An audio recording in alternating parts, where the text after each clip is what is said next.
Hey everyone, it's me Anjali Verma and welcome back to my channel. So आज की इस video में हम डिस्कस करने वाले हैं कि हमारा पेपर प्रेजेंटेशन कैसा होना चाहिए सो दैट एग्जामिनर हमारे मार्क्स बिल्कुल ना कट कर सके। So before starting the video मैं तुम लोग को बता देती हूँ, I had 100 marks in all the 3 subjects, that is physics, chemistry and maths. But maths में स्कोर करना ना इज मच ईजियर बिकॉज वहाँ पे अगर तुमने फॉर्मूलाज मेंशन करे हैं, तुम्हारा आंसर सही है तो एग्जामिनर तुम्हारे मार्क्स नहीं कट कर सकता है। But the thing is physics and chemistry या फिर कोई भी और थ्योरेटिकल पेपर, तो एग्जामिनर कहीं ना कहीं से कोई ना कोई गलती निकाल ही देता है। हाफ मार्क्स यहीं कट कर देगा, 1 मार्क कहीं और कट कर देगा, तो वहाँ पे स्कोर करना थोड़ा सा डिफिकल्ट है। But still there are few things जो अपने एंड से एटलीस्ट तुम कर सकते हो सो दैट तुम्हें ये लगे कि तुमने अपना 100% दिया था। हमें अपना इनपुट 100% डालना है, आउटपुट फिर देखा जाएगा कितना है, ठीक है, डजंट मैटर। क्योंकि मैंने भी पूरा हिंदी और इंग्लिश का पेपर किया था एंड मेरे स्टिल मार्क्स जो थे वो 83 हिंदी में और 90 इंग्लिश में थे एंड स्टिल मेरे पास दोनों ही मेरी कॉपीज़ पड़ी हैं एंड दोनों में एक भी मिस्टेक नहीं है। तो बस तुम्हें ये चीज़ ध्यान में रखनी है कि तुम्हें इनपुट अपना पूरा देना है। जैसे फिजिक्स, केमिस्ट्री, मैथ्स मैंने अपना पूरा इनपुट दिया, सारे क्वेश्चंस करे, सारी चीज़ें फॉलो करी, वहाँ पे मेरे फुल आए। But on the other hand Hindi में भी मैंने उतने एफर्ट्स पुट करे होंगे ऑब्वियसली, राइट, बट वहाँ पे 83 मार्क्स, तो you can clearly see the difference. ये कंप्लीटली किसके ऊपर है? एग्जामिनर के ऊपर है कि तुम्हें कितने वो मार्क्स देता है। बट स्टिल अपने एंड से तो तुम एटलीस्ट अपना 100% दो। अपने एंड से हमें क्या क्या चीज़ें फॉलो करनी है वो मैं तुम लोग को आज की इस वीडियो में बताऊंगी। सबसे पहली चीज़ जो तुम्हारे दिमाग में आएगी कि हम कौन से सेक्शन से स्टार्ट करें। अगर सबसे पहले तो तुम्हें पेपर देखना है, सेक्शन ए अगर तुम्हें आता है, सेक्शन बी भी तुम्हें आता है एंड तुम सोच रहे हो कि हम कौन से सेक्शन से अटेम्प्ट करें, तो हमेशा सेक्शन ए से ही करना। टाइम अपना देखते जाना कि कितना टाइम बचा है बिकॉज सेक्शन बी में ज़्यादा टाइम लगता है। अगर तुम सिस्टमैटिक ऑर्डर में ही अपना पेपर जो है वो लिखोगे ना तो एग्जामिनर को अच्छा लगेगा, इसीलिए हमेशा सेक्शन ए से ही स्टार्ट करो। बट अगर तुमने पेपर देखा, सेक्शन ए तुम्हें नहीं आता है इनिशियल के क्वेश्चन, बट सेक्शन बी के इनिशियल के जो क्वेश्चन हैं वो तुम्हें सारे आते हैं, तो सेक्शन बी से ही स्टार्ट करना। क्यों? बिकॉज इनिशियली अगर एग्जामिनर ने तुम्हारी कॉपी खोली, उसने देखा यार इसने तो पहले के ही क्वेश्चन नहीं कर रखे हैं, तो तुम्हारा जो फर्स्ट इंप्रेशन है ना वो ही गंदा जाएगा। You would have heard this, first impression is the last impression. तो तुम्हें अपना पहला इंप्रेशन बहुत अच्छा डालना है। कंप्लीट कॉपी तुम्हारी बहुत नीट एंड क्लीन होनी चाहिए। इससे मेरा ये मतलब नहीं है कि बहुत ज़्यादा अच्छी हैंडराइटिंग तुम्हारी नॉर्मल भी होगी, चलेगी, बट काम तुम्हारा नीट एंड क्लीन होना चाहिए। इसका क्या मतलब है? अगर तुम्हें कोई चीज़ कट भी करनी है, तुम वहाँ पेन से ना ऐसे बार बार बहुत लोग कर देते हैं, वो नहीं करना है। तुम्हें वहाँ पे नॉर्मल पेंसिल लेनी है, उसे कट कर देना है, ठीक है। वाइटनर्स बिकॉज अलाउड नहीं है, तो पेंसिल से तुम्हें छोटा सा कट करना है।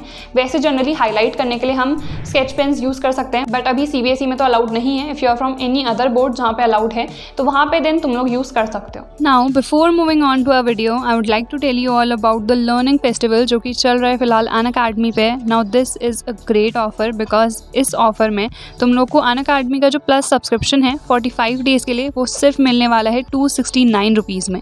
Now you people would be wondering कि यहाँ तो 299 लिखा है।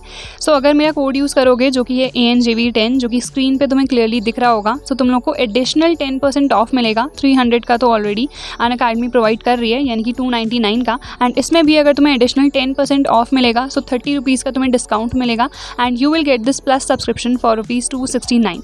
सो अनअकैडमी प्लस सब्सक्रिप्शन के बहुत सारे बेनिफिट्स हैं, लाइक लाइव क्लासेस होती हैं daily with the top educators. जो भी एजुकेटर तुम्हें अच्छा लगता है उसकी क्लास में तुम लोग एनरोल कर सकते हो। ऑल्सो 24/7 डाउट सॉल्विंग होता है, विच मीन्स कोई भी अगर तुम्हें डाउट है तो तुम वहाँ पे जाके पूछ सकते हो and you will instantly get the solution. Doubt solving live sessions भी होते हैं इसमें। Also in case you miss any of the live classes तो अनलिमिटेड एक्सेस होता है तुम्हारी रिकॉर्डेड क्लासेस का भी। पर्सनलाइज्ड एकेडमिक काउंसलिंग तुम लोग को मिलती है। इसके साथ साथ जो भी PDF मटीरियल है वो फ्री ऑफ कॉस्ट तुम्हें मिलता है सारे ही एजुकेटर्स का। सो एक सब्सक्रिप्शन के अंदर तुम्हें बहुत सारे बेनिफिट्स देखने को मिल रहे हैं एंड इससे सस्ता ऑफर अनअकैडमी कभी भी तुम्हें प्रोवाइड नहीं करने वाली है। सो ग्रैब दिस अपॉर्चुनिटी। सिर्फ 269 रुपीज़ में तुम्हें अनअकैडमी का प्लस सब्सक्रिप्शन मिलने वाला है फॉर 45 डेज। तो इस अपॉर्चुनिटी को अभी ग्रैब करो एंड मेरा कोड ANJV10 डेफिनेटली यूज़ कर लेना। सो सबसे पहली चीज़, तुम्हें बिल्कुल कटफट नहीं करना है, गंदा काम नहीं करना है। सेकंड, हम कैसे बहुत अच्छे से प्रेजेंट कर सकते हैं। जब भी तुमने एक क्वेश्चन किया है उसके बाद 2 लाइन छोड़ो, देन अपना जो काम है वो स्टार्ट करो। जब भी तुम लिख रहे हो आंसर्स तो उसके बीच में ना बहुत स्पेस होनी चाहिए सो दैट जो भी तुमने लिख रखा है वो एग्जामिनर को क्लियरली दिख रहा है।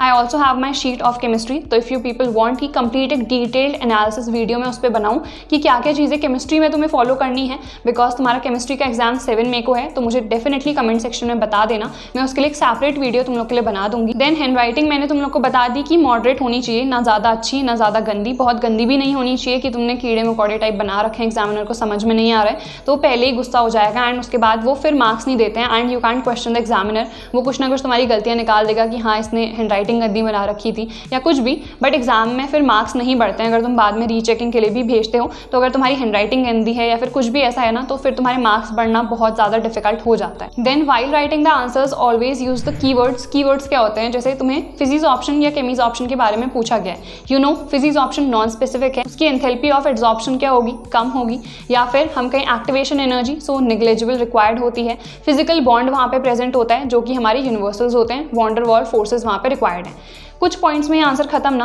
बस यही चीज़ें तुम्हें लिखनी है, ये नहीं है कि कंप्लीट हम कहानी बना रहे हैं उसकी, पॉइंट्स में हाईलाइट करो एंड उस आंसर को लिख दो, वो कंप्लीट हो जाएगा बिकॉज एग्जामिनर को खुद पता है कि उस टॉपिक में क्या क्या चीज़ें हैं। अगर तुमने वो कीवर्ड्स जो हैं वो वहाँ पे मेंशन कर रखे हैं ना, तुम्हें फुल मार्क्स मिलेंगे, वहाँ पे एग्जामिनर तुम्हारे मार्क्स नहीं कट कर सकता, ठीक है। तो कीवर्ड्स में लिखो एंड ऑल्सो हाईलाइट कर सकते हो अगर कोई इंपॉर्टेंट पॉइंट है, जैसे यही चीज़ अगर तुमने थोड़े लंबे सेंटेंस में लिखी है तो तुम उसे मार्क कर सकते हो कि ये नॉन स्पेसिफिक है। अगर इतना टाइम नहीं है हाईलाइट वगैरह करने का तो छोड़ दो उसे, बट ये है कि कीवर्ड्स डेफिनेटली मेंशन करना। देन हमेशा जैसे डिफरेंस टाइप क्वेश्चंस आ रहे हैं ना तो हमेशा उसे एक तो टेबल में लिखो, ऑल्सो अगर डेफिनेशन भी आई है या फिर डिफरेंस भी आया है तो एग्जाम्पल डेफिनेटली लर्न करना।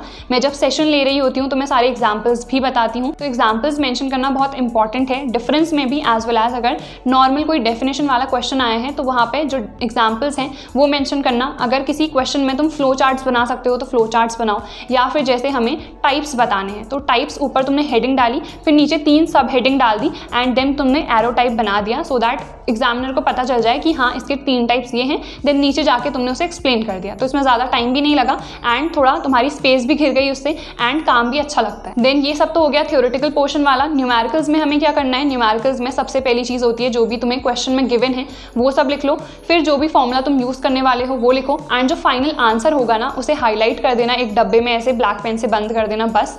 एंड अगर ब्लैक पेन यूज़ नहीं हो रही है तो ब्लू पेन से ही वो हाईलाइट कर देना। एंड यूनिट बिल्कुल मत भूलना, बिकॉज अगर तुम वहाँ पे यूनिट नहीं लिखोगे तुम्हारा हाफ मार्क्स वहीं कट जाएगा, भले ही तुम्हारा आंसर करेक्ट होगा फिर भी तुम्हारे मार्क्स कटेंगे। तो जब भी तुम लिख रहे हो ना तो वहाँ पे यूनिट्स डेफिनेटली मेंशन करना। उसके बाद रफ वर्क, बिकॉज न्यूमेरिकल्स वगैरह में बहुत रफ वर्क होता है तो या तो तुम साइड में कॉलम बना सकते हो रफ वर्क के लिए, या फिर बिकॉज वो थोड़ा सा घिचपिच देने लगता है तुम लास्ट जो पेज होता है ना तुम्हारी शीट का वहाँ पे रफ वर्क हेडिंग डाल देना और नीचे जो भी तुम्हारा रफ वर्क है देन तुम वो कर सकते हो। So these are just few of the things जो तुम्हें ध्यान में रखनी है। मैं नहीं चाहती हूँ कि वीडियो लंबी हो, सो जो भी पॉइंट्स हैं मैंने हाईलाइट करके तुम लोग को बता दिए हैं, ये सारी चीज़ें फॉलो करो। ऑल्सो अगर डिटेल्ड वीडियो चाहिए है कि केमिस्ट्री में कैसे आंसर प्रेजेंट करना है या फिर बाकी कोई भी सब्जेक्ट में, so do let me know in the comment section. And that's all for today's video. I hope this was useful. Don't forget to like, share and subscribe to my channel and I see you guys in the next video.